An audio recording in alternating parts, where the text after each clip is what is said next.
Philistin, le lapin qui savait parler aux hommes. Philistin habite une petite forêt bordée par quelques champs. Sans champs, pas de lapin. S'il y a bien une chose que lui et sa petite famille de lapins aiment faire, c'est creuser des trous partout où ils le peuvent. Mais creuser dans un champ, c'est du luxe. Philistin est un jeune lapin très sympathique, toujours arrangeant et très engagé dans la vie de sa famille. Il s'occupe régulièrement du stock de carottes avec son frère Eugène, tandis que ses 4 sœurs s'occupent des petits derniers depuis que les familles museau blanc, creuse trop court et crotte dure les ont rejoints l'hiver dernier. Malheureusement, tout le monde se fiche de Philistin régulièrement, car soucieux de son hygiène, il n'aime pas boire dans les flaques d'eau comme tous les autres. Il trouve ça dégoûtant, ça sent mauvais, c'est amer et ça fait mal au ventre. Heureusement, étant le plus curieux de tous, un jour, alors qu'il était à la recherche d'un endroit plus propre pour boire, il est tombé nez à nez avec une magnifique fontaine. L'eau était si claire, si belle et si resplendissante que Philistin s'est empressé d'y boire allègrement. Le goût était si délicieux, si exquis et si savoureux que Philistin buvait sans s'arrêter. Mais alors qu'il se désaltérait, tout à coup, quelque chose de très dur est venu se poser dans son dos. Quelle surprise! Un jeune homme accompagné de son chien pointait sur lui une arme à feu absolument effrayante. Celui-ci rigolait à pleine joie en parlant à son chien. « Regarde mon vieux pépère, tu as vu ce qu'on vient de dégoter, un beau et jeune lapin bien en chair. » C'est là qu'une chose incroyable est arrivée. Alors pris de panique et ne sachant quoi faire instinctivement, Philistin se mit à parler, même s'il savait qu'il ne serait pas compris par le chien et encore moins par l'humain. « Non, non, s'il vous plaît, ne me tuez pas. Je suis un très gentil lapin. » À ces mots, totalement bouche bée, le chien autant que le jeune homme ont tiré une tête si décomposée que même Philistin, surpris lui aussi, mit ses mains sur sa bouche comme s'il venait de dire une énormité. Un lapin qui savait parler. Tous n'en revenaient absolument pas. « Pépère, mordis-moi la main. Dis-moi que je rêve, » s'est exclamé le jeune chasseur. Non, c'était bien vrai. Philistin venait de parler.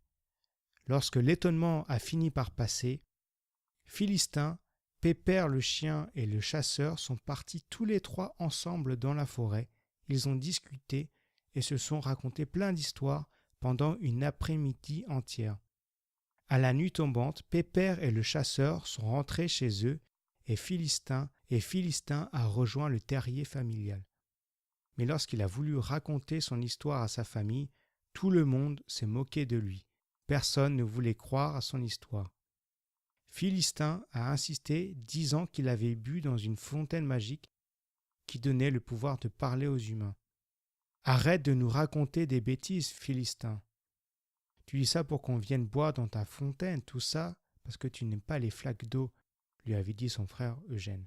« On aura toujours de quoi boire dans nos flaques, et tu vas nous attirer des ennuis à te faire poursuivre par des chasseurs si tu continues d'aller à ta fameuse fontaine magique, » avait ajouté sa mère très inquiète.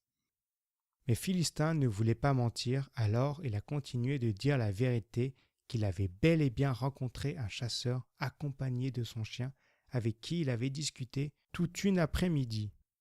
Celui-ci avait d'ailleurs raconté que le chasseur allait bientôt ratiboiser toute la forêt. C'est quand Philistin a voulu prévenir sa famille que la colère des autres a éclaté.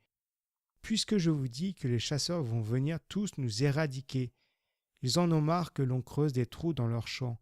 Il faut soit partir, soit arrêter de creuser, » a dit Philistin. « Arrêter de creuser ? Jamais, non !» Tout le monde s'est rebellé et Philistin a été contraint de partir sous prétexte que, selon sa famille, il perdait la tête. « C'est ta fontaine qui t'a fait perdre la tête. Philistin, le lapin fou, Philistin, le lapin fou !» criaient certains. Alors Philistin est parti, triste que sa famille ne le croie pas. Alors Philistin s'est creusé son propre terrier non loin de la fontaine magique. Petit à petit, il s'était fait un superbe terrier de luxe, pièces de stockage de nourriture, chambre individuelle, grand salon, et il avait même creusé un conduit qui acheminait l'eau de la fontaine jusqu'à un bassin qu'il avait construit avec quelques écorces d'arbres étanches.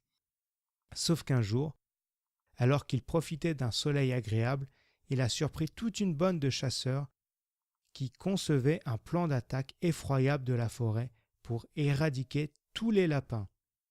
Heureusement qu'il comprenait les hommes. Philistin se dit qu'il fallait qu'il aille leur parler, mais il se rendit compte que tout seul, il n'y arriverait pas. Il a alors, de son côté, lui aussi échafaudé un plan pour que toute sa famille boive à la fontaine afin qu'ils puissent parler eux aussi aux chasseurs. Comme ses frères et sœurs ne réfléchissaient jamais, ils buvaient tous dans la mare qu'ils trouvaient en premier. Durant toute une nuit, Philistin a creusé une mare non loin du terrier familial. Et l'autre nuit, il a construit tout un cheminement d'eau grâce au livre d'architecture que ses amis Pépère et le jeune chasseur lui avaient prêté depuis qu'il comprenait l'humain. Goutte par goutte, l'eau de la fontaine magique arrivait jusqu'à la mare artificielle créée par Philistin, premier ingénieur urbain du monde des lapins. Et la magie a fini par opérer comme prévu. Tous les lapins ont bu sans se rendre compte de la supercherie de Philistin. Et les jours où les chasseurs ont débarqué en grand fracas pour tuer tout le monde, ils se sont tous mis à hurler « Non, au secours! Ne nous tuez pas, soyez gentils !» Sous le coup de l'étonnement, pas un chasseur n'a osé tirer sur ces pauvres bêtes qui les suppliaient. C'est ainsi que Philistin, Pépère le chien et le jeune chasseur sont arrivés et tous ensemble, ils passèrent un commun accord. Les lapins creuseront exclusivement dans la forêt, tandis que les chasseurs ne les attaqueraient plus et contre quelques carottes de plus, bien sûr. Philistin avait sauvé toute sa famille et il fut acclamé haut et fort.